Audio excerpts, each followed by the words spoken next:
اعوذ باللہ من الشیطان الرجیم بسم اللہ الرحمن الرحیم۔ قرآن اور صاحب قرآن بعنوان معرفت امام زمانہ عجل اللہ تعالی فرج شریف۔ قرآن اور صاحب قرآن کے سلسلے میں آج ہماری یہ 12ویں گفتگو ہے۔ اب ہماری گفتگو ایام رمضان کی طرح اپنے اختتامی مراحل میں ہے۔ ہم جس معاشرے میں زندگی بسر کر رہے ہیں، یا پھر اگر ہم آدم علیہ السلام سے لے کر آج تک کی بات کی جائے تو جب بھی حق بیان کیا گیا تو دشمنان حق نے حق کو روکنے کی سرتوڑ کوشش کی، اور ان کی کوشش جاری رہی کہ حق کو باطل کے ساتھ مخلوط کر دیا جائے۔ ابلیس نے حضرت آدم علیہ السلام کو سجدہ کرنے سے انکار کر دیا تو اللہ نے کہا، نکل جا یہاں سے، تجھ پر لعنت ہو۔ ابلیس نے کہا کہ مجھے قیامت تک کی مہلت دے۔ اللہ نے کہا کہ میں تجھے مہلت دیتا ہوں مگر وقت معلوم تک۔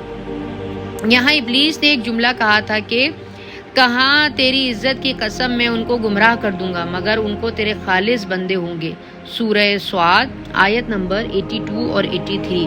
یعنی ابلیس اللہ کی عزت و توقیر کرتا تھا، آدم کو سجدہ نہیں کر رہا تھا، تو اللہ بھی ایسے کی عزت نہیں چاہتا جو اس کے بنائے ہوئے ہادی و برحق کی عزت نہ کرے۔ جو لوگ اللہ کے منتخب کیے ہوئے ہادی کو چھوڑ کر سمجھتے ہیں کہ اللہ ان سے راضی ہے، حالانکہ اللہ فرما رہا ہے کہ جو بھی شیطان کے نقش قدم پر چلیں گے ان سب کو جہنم میں ڈال دوں گا۔ فرمایا کہ حق بات یہ ہے کہ جب میں ہی حق کہتا ہوں تو میں تجھ سے اور جو تیرے تابع ہوں گے ان سب کو جہنم میں بھر دوں گا۔ سورہ صاد آیت نمبر 84-85۔ یعنی جو بھی حق کا انکار کرے وہ ابلیس ہے، اور ہر زمانے میں ابلیس کا پیروکار زیادہ رہے، مگر ان سب کو وقت معلوم تک کی مہلت دی ہے، اور اس وقت معلوم کا نام ظہور امام زمانہ عجل اللہ فرجہم ہے۔ تو انتظار کرو، اور ہم بھی انتظار ہیں اور منتظر ہیں قائم آل محمد کے۔ خیر، موضوع کی طرف آتے ہیں، اور ہم نے قرآن کو وسیلہ بنا کر صاحب قرآن کی معرفت کا سفر طے کیا۔ ارشاد باری تعالیٰ ہے، بس اپنے رب کے اسم اعظم کی تسبیح کرو، میں ستاروں کے گرنے کی قسم کھاتا ہوں، اور بے شک اگر سمجھو تو یہ بڑی عظیم قسم ہے۔ سورہ واقعہ آیت نمبر 74، 75 اور 76۔ اب یہاں ایک اور بات غور ہے کہ جتنا بڑا وہ رب عظیم ہے اتنی ہی بڑی وہ قسم بھی کھا رہا ہے، اور وہ قسم کس کی کھا رہا ہے؟ اس چوکھٹ کی جہاں ستارے نے گر کر سجدہ سلام کیا۔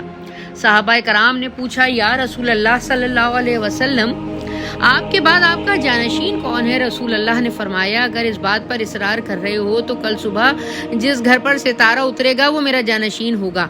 صحابہ صبح سویرے ستارے کے منتظر تھے، اور دل میں یہی تھا کہ کاش وہ ستارہ ہمارے گھر اترے، لیکن انہوں نے دیکھا کہ ستارہ اترا مگر ان کے گھر نہیں بلکہ جناب سیدہ سلام اللہ علیہا کے گھر اترا۔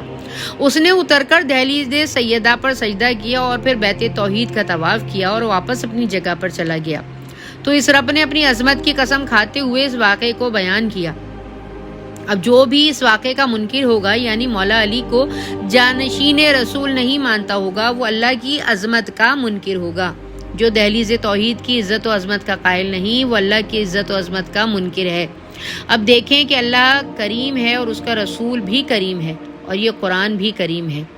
کہ قرآن میں ارشاد رب تعالیٰ ہے کہ بے شک یہ قرآن کریم ہے، ایک پوشیدہ کتاب میں لکھا ہوا ہے جسے بغیر مطہرون کے کوئی بھی چھو نہیں سکتا، پروردگار عالم کی طرف سے نازل ہوا ہے۔ سورہ واقعہ آیت نمبر 77، 78، 79 اور 80۔ لوگ کہتے ہیں کہ جبریل اللہ سے آیتیں لے کر آتا تھا۔ اگر جبریل کو آیتیں دے کر اللہ بھیج رہا تھا تو وہ اللہ کیسا کہ جو جبریل سدرۃ المنتہا سے آگے نہیں بڑھ سکتا، وہ اللہ سے آیتیں براہ راست کیسے لے سکتا ہے؟ تو اب اللہ ہی سے سوال کرتے ہیں کہ یا اللہ، یہ جو قرآن ہے جبرائیل کہاں سے لاتا تھا؟ تو جواب آیا کہ یہ قرآن پوشیدہ ہے کتاب مکنون میں۔ اب کتاب مکنون تک کی رسائی صرف ان کی ہے جو مطہرون ہیں، یعنی جو طہارت میں محتاج نہیں بلکہ ان کی عین ذات ہی مطہر ہے۔ وہ طہارت کو تقسیم کرنے والے ہیں، یعنی فرشتہ طاہر ہے مگر مجبور، کیونکہ وہ اپنی خلقت میں مجبور ہے۔ پتہ چلا کہ یہ جو مطہرون ہیں ان کی کتاب مکنون تک رسائی ہے، اور یہی وہ ذات مقدسہ ہیں جن سے جبرائیل آیتیں لے کر آتا تھا۔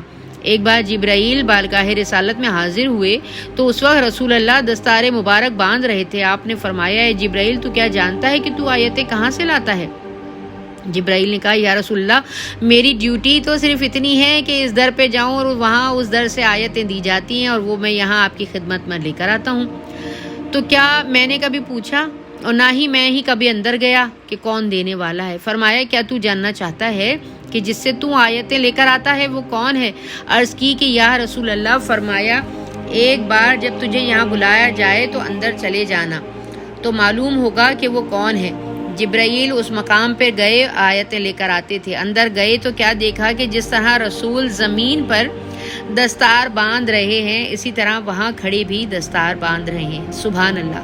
اللہم صلی علی محمد و آل محمد. السلام علیکم یا علی مدد.